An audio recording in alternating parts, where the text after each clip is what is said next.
Welcome to the Airgun Show. This week I've got a neat portable target holder and a multi-function hunting torch on test. But before that, I'm out bagging bunnies off the bipod.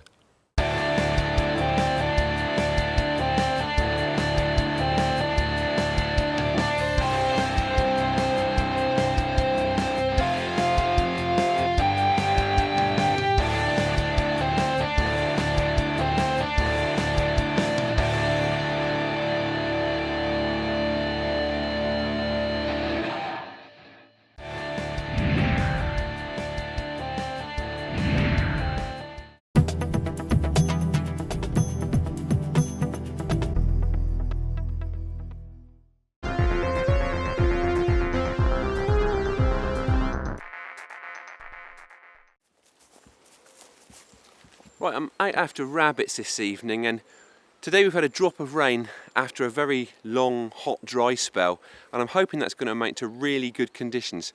Now, during the period of drought that we've recently had, the grass has become very dry and brittle, and the consequence of that being it really hasn't had a great deal of food value for the rabbits.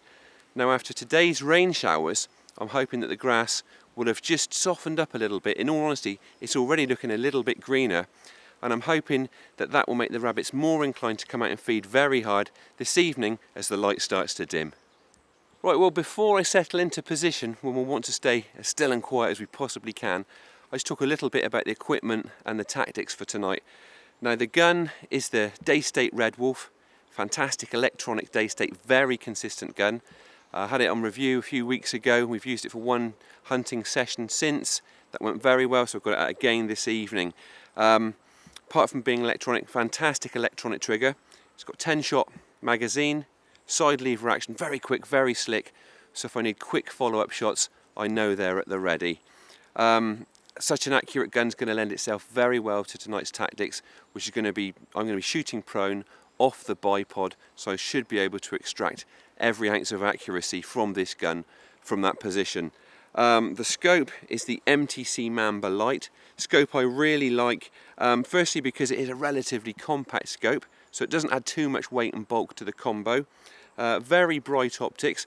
Another great thing about it is it's got relatively low windage and elevation turrets, which don't get in the way when I'm using things like night vision or clip-on lamping setups. That's the equipment for this evening. Starting to spot with rain already, so what I'm going to do is find a spot to settle in. Hopefully we won't get too much rain and we'll see a few rabbits before it gets dark.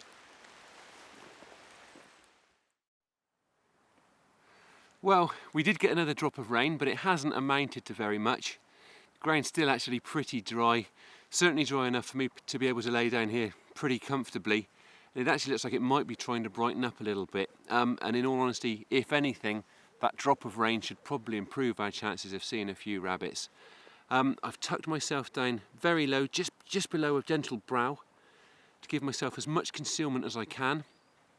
The area I'm covering, there's been some rubbish dumped here, some concrete, a few branches from some cutting back that's been done in the woods, I think, and the bank beneath that, that's where the rabbits are burrowing. I've shot here before, so I'm fairly au fait with the ranges. I'm expecting most shots to come between about 20-25 metres and probably not much more than 40 metres. And having ranged it before, there are various landscape features here that I can use for range markers when the rabbits do venture out. And the other thing is I've popped on the scope cam. It's going to make the shooting a bit trickier for me, but then I think off of the bipod it shouldn't make too much difference, and that should just enable you to see the shots as I see them.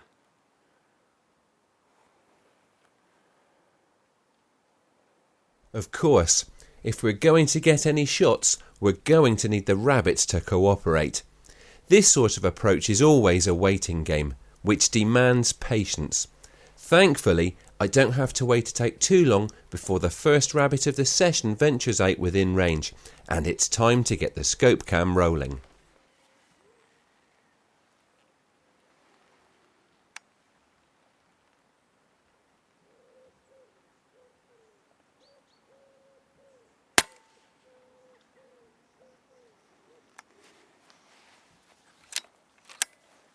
There's the first one.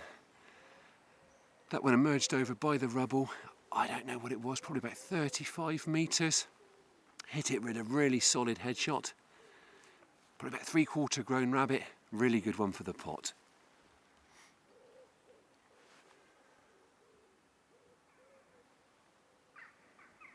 I'm not going to retrieve the shot rabbit because I don't want to put others on edge by stomping over the burrows. Instead, I'm going to wait it out in the hope that another will make the mistake of showing itself within range. And sure enough, the ploy soon works.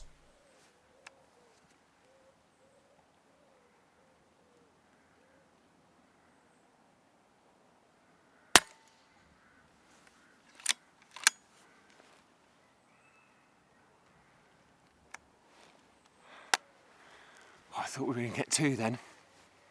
There were two out when I took the shot. The other one did linger, as I thought I was going to get a chance at it actually. But it bolted in as I reloaded. That one was out by the branches, probably about the same sort of range as the first one. But with them coming out two at a time, looks like we could be on for a decent bag this evening.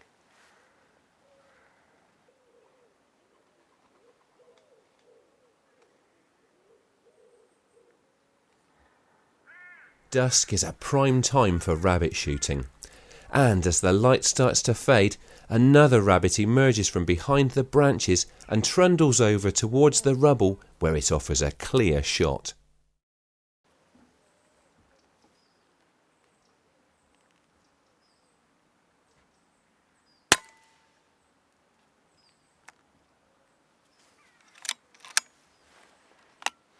Another one by the branches again then. It's possible that it was the one that spooked after the previous shot, but to be honest, the number of rabbits that we're seeing here this evening, I very much doubt it.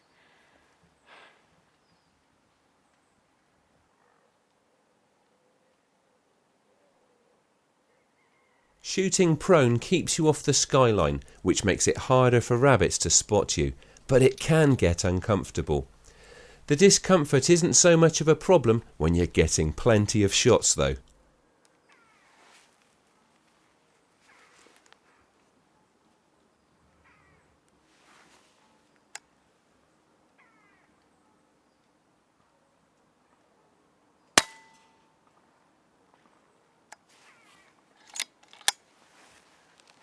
Wow, that one was very close. Came trundling out and initially just kept coming. I thought it was going to spot us and spook. But it eventually stopped probably about 20 metres away. I actually had to give the shot a touch of hold under, but again it was a really solid connection to the head. Really good clean kill.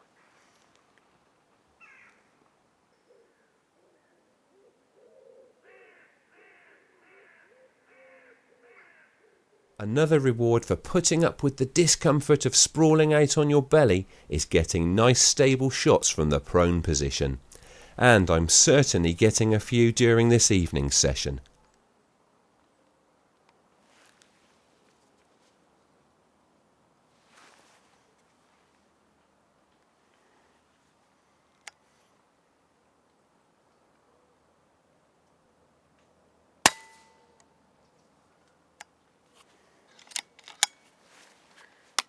Well, they really are just keeping on coming this evening.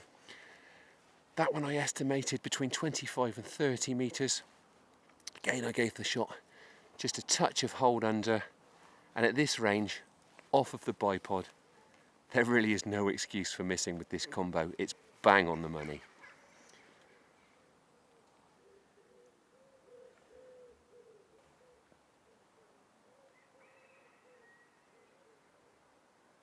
Dusk is closing in now, but I'm determined to stick it out for a bit longer yet.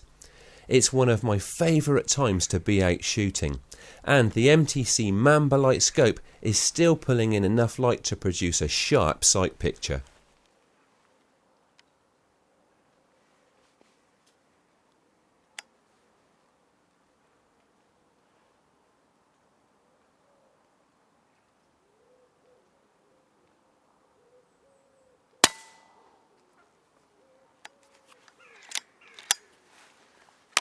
Well, I had to be patient with that one. It was actually obscured by a bit of greenery for a while, but it eventually presented me with a nice clear shot. I also noticed it was really close to one that I'd shot previously, though It didn't seem to be in the least bit bothered by it, and I think that takes us up to 6.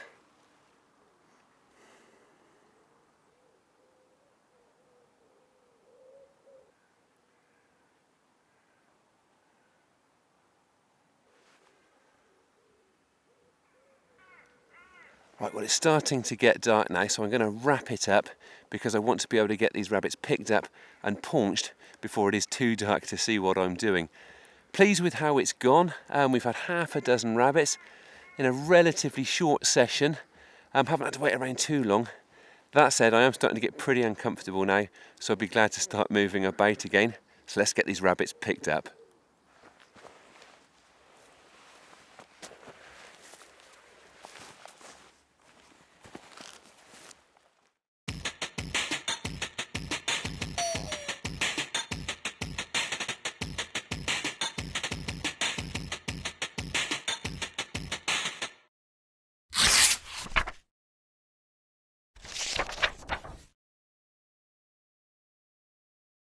A brilliant rabbiting session with the Red Wolf there. And now, it's the Airgun Show news. This is the Airgun Show news. FAC airgunners could soon be able to apply and pay for licence grants and renewals online. North Wales Police have become the second force in the UK to launch an online platform for processing applications. Now, shooters in North Wales can pay for their certificate online using a credit or debit card. It should mean the whole licensing process gets quicker. BASC said that after a lot of criticism in recent years, many forces are currently working on plans to make the whole licensing system quicker and easier for applicants. There's been a big announcement from the organisers of the Northern Shooting Show. All children aged 15 and under will get free entry to the show next year. This initiative, supported by BASC, is part of a campaign to ensure that the next generation of field sports fanatics has access to the sport. Early bird tickets for the show are now on sale, giving you a discount on the gate price, fast entry and free parking. Buy them now from the Northern Shooting Show website. BASC membership has grown once again thanks to its partnership with the Game Fair. All BASC members got free entry to the fair last month, and the association was on hand to sign up new members at the gate. As a result, another 500 shooters have joined BASC's ranks. Chief Executive Ian Bell said new members have made an excellent choice in joining an association which holds the values of sporting shooting and conservation close to its heart. And finally, don't miss issue 112 of Airgun Shooter, on sale now. There's a thorough long-term test of the Daystate Red Wolf, described as one of the finest air rifles money can buy. And Hawk's Sidewinder scope and a collection of bench rests also go under the testing microscope. Matt Manning's out in the field ambushing rabbits. We investigate why the .25 calibre is worth looking into, and there's the chance to win a Vyrouk HW57 rifle. Get Airgun Shooter in good newsagents, or subscribe now at myfavouritemagazines.co.uk. That was the Airgun Show news.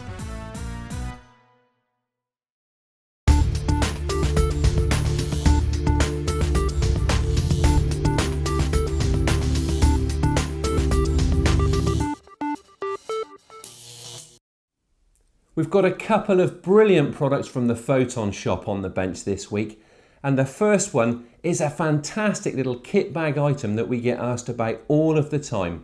It's the brilliant Pocket Zero target holder that I use for most of the Airgun Show accuracy tests.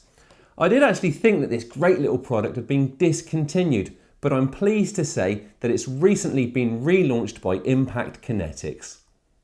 Made from laser-cut stainless steel, the Pocket Zero won't rust, and its clever design enables it to fold flat. It's small enough and light enough to store in a jacket pocket, so you can use it to set up paper and card targets to check Zero virtually anywhere where there's a safe backstop. Unfold it and it can be set into 3 positions: low and medium freestanding, or fully unfolded so that it can spike into the ground. The card arms are designed so that the edges are facing straight at the shooter to prevent damage if they're struck by pellets. At just £29.95, it really is a brilliant little piece of kit. Next up is the Fenix TK 25 tactical flashlight, which, thanks to a very clever rotary system, is effectively 2 torches in one. You turn its rotating head and it shifts from infrared to white light, which means it's effectively impossible to forget to take a torch out with you when you head out hunting with night vision. That should make life a heck of a lot easier when it comes to picking up shot quarry or finding your way around the farm. The great thing about the rotary system is that everything remains sealed, so there's no chance of dropped LED modules getting lost on the floor, and dirt can't find its way into the reflector.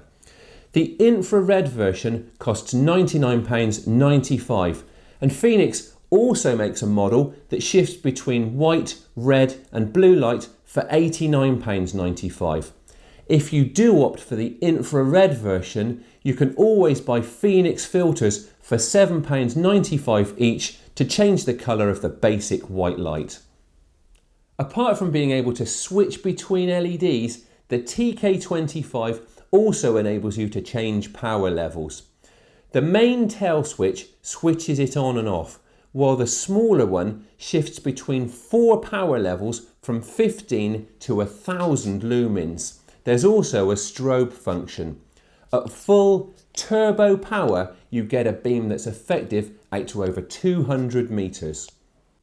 In IR mode, it shifts between 2 power levels, 300 milliwatts and 1000 milliwatts. It'll give you a detection range out to over 100 meters, and its wide beam means it's brilliant for close range ratting. Both torches come supplied with lanyard, spare O-ring and belt holster. Made from aircraft grade aluminium, they're waterproof and are covered by a 5-year warranty. The unit can run on 2 CR123A batteries, but I've been using the single battery that comes with the smart charger kit. Runtime ranges from 2 hours on turbo mode to 115 hours on low power. If you do opt for the smart charger kit, you get the 3.6 volt battery, the charging unit and a lead for USB charging. Other accessories include the tactical remote tail switch, which replaces the basic tail switch and mounts to the stock of your gun. Use it as a pressure switch and it basically eliminates any chance of leaving the infrared illuminator on between shots and draining the battery. It costs £21.95 and makes for extremely simple operation. A lot of people will want to use this torch, and especially the red, white and blue light version, as a scope mounted lamp. And Fenix makes a variety of mounts starting at £9.95. I've been using the flashlight ring, which costs £22.95 and fits extremely securely to Weaver Picatinny type rails. It comes with rubber inserts to fit a variety of different torch diameters and also features an extremely clever quick release mechanism. I've used this setup a few times already, but we've not had a chance to do any serious after dark filming with it yet. But we will feature it in a hunting video soon so you can see it in action. What I will say is that it's very well made and simple to use. And I like the fact that it's modular so you can keep adding to it. Have a look at the My Fenix website and check it out for yourself. It may be just the thing for your after dark hunting now that the nights are drawing in. Look out for the new and improved Airgun Shooter magazine, packed full of technique, gear and insight from some of the best shooters in the industry. Brand new look and free video content. Pick up your copy today in stores or online. That's all for this week, but we'll be back again in a fortnight. Thank you for watching, and please don't forget to like us on Facebook and follow us on Twitter. And if you aren't already a member of the BASC, have a look at their website and check out the benefits you could be taking advantage of through Airgun membership.